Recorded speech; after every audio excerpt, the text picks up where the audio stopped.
존경하고 사랑하는 우리 구독자 여러분 반갑습니다. 여러분의 천만 라디오 천희장입니다. 어디에 점심 맛있게 드셨어요, 여러분? 날이 더워가지고 여러분들 뭐 시원한 음료, 음식 같은 거 드시면서 오늘은 편안하게 쉬십시오. 놀 땐 놀더라도 편안하게 쉬는 게 낫지 않겠나 생각이 듭니다. 또 비가 올 수도 있어요. 그러다 보니까 하여튼 비 조심하시고 오늘도 재미있고 편안하고 그런 휴식을 취하면서 보냈으면 좋겠습니다. 한번 또 이제 재밌는 이야기, 아주 흥미로운 이야기를 한번 들려드릴게요. 요즘 보니까 부자들도 이제 주식을 사기 시작한다는 그런 이야기가 있어요. 주식을 산다. 아니다. 아직까지는 살 때가 아니다. 겨울이 온다. 뭐 그런 이야기도 있고 지금 찬반 팽팽합니다. 의견이. 미국의 그 뉴욕 지수의 그 주요 지수가 이제 인플레이션에 둔화하고 있고요. 그리고 그에 따라서 기준금리 인상 속도도 그런 느려질 수 있다는 그런 기대감이 지속이 되고 있어. 그 나스닥이 2.09% 오른 것을 비롯해 가지고 S&P, 뭐 다우지수, 뭐 1.73, 1.27% 이렇게 뭐 상승을 했어요. 전날 10년물 국채금리가 뛰면서 인플레이션 그 압력이 생각보다 오래 갈 수 있다는 그런 우려도 있었지만은 이날 그 수입 물가와 미시간대 소비자 신뢰 지수가 예상보다 좋게 나오면서 투자 심리를 떠받치더라. 그런 이야기가 있죠. 그래서 이날 10년 만기 국채 금리는 연 2.8% 선으로 소폭 내려왔어요. 국채 금리가. 이와 별도로 1분기 0.8% 성장했던 그 영국 경제 2분기 마이너스 0.1% 기록을 했고 올 연말에 경기 침체로 갈 수 있다는 우려도 이제 커지고 있는 겁니다.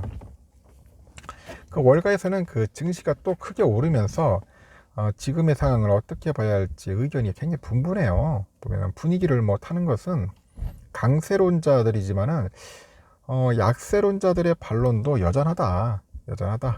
오늘은 그 보니까 미시간대 자료를 포함해 가지고 한번 주요 지표를 한번 잠깐 살펴볼게요. 그리고 혼란스러운 요즘 증시 전망에 대해서도 한번 이야기를 한번 설명드리도록 해보겠습니다.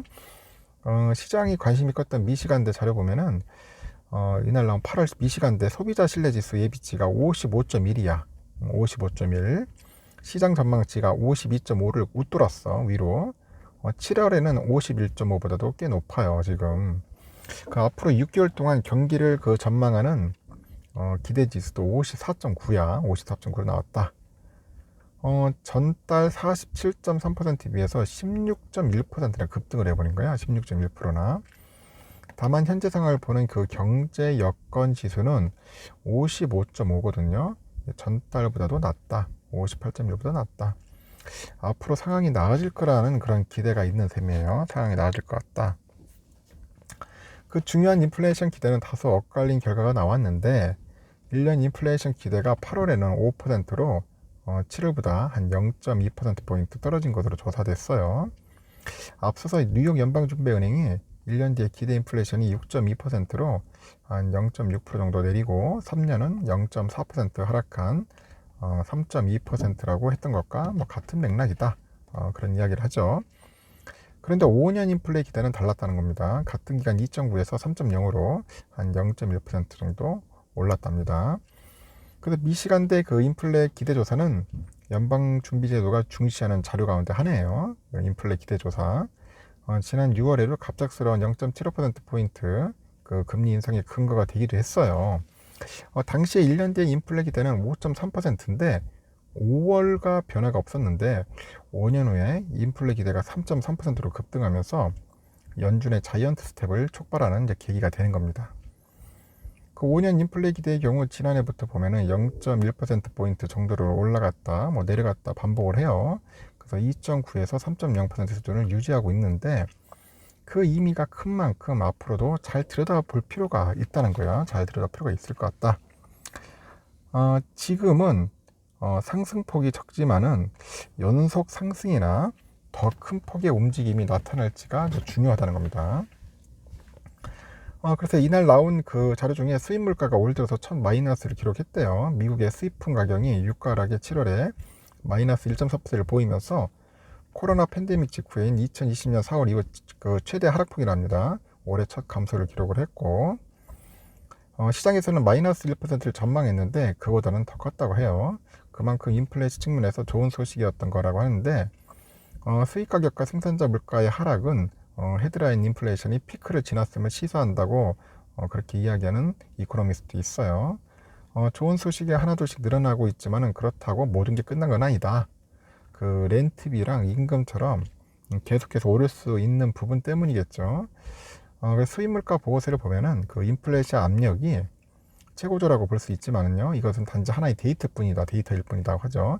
연준이 인플레이션이 금리 인상을 중단하고 느낄 때까지는 갈 길이 멀다고 경고를 해요. 그래 블룸버그에서 지난 5일부터 10일까지 이코노미스트 56명을 대상으로 설문조사를 했는데, 내년 4분기 그런 개인 소비 지출 PCE 물가 지수가 전년 대비 한 2.9%로 예측한다고 합니다. 예측했다고 이야기를 하고 있고, 7월 조사는 2.6%보다도 오른 거죠. 그러니까 내년 연말에도 이제 연준의 정책 목표보다도 물가가 꽤 높을 수 있다는 뜻입니다. 그래서 전문가들은 내년에 인플레이션 추정치를 상향 조정했는데, 이는 인플레이션 기대치를 고정시키려는 연준의 잠재적으로 걱정스러운 신호가 될 수 있다고 이야기를 해요.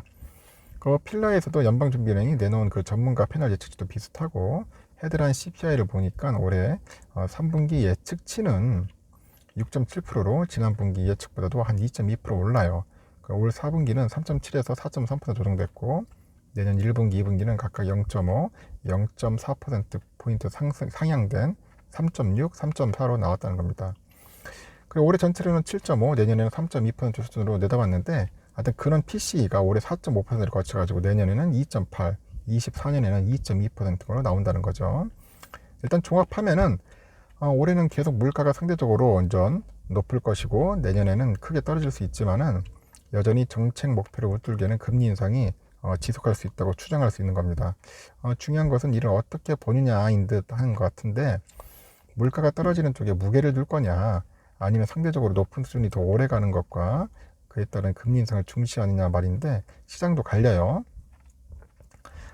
최소 2천만 달러 이상의 유동자산을 갖고 있는 회원 1200명 구성된 타이거 21의 그 회장이 있어. 마이클 소넨필트라고 있는데 한 1,400억 달러 되는 거 보면 엄청나네요. 그 CNBC에 나와가지고 그동안 회원들에게 가장 인기 있었던 것은 부동산이었지만은 그들은 이제 주식에서 큰 기회를 보고 있다고 설명을 합니다.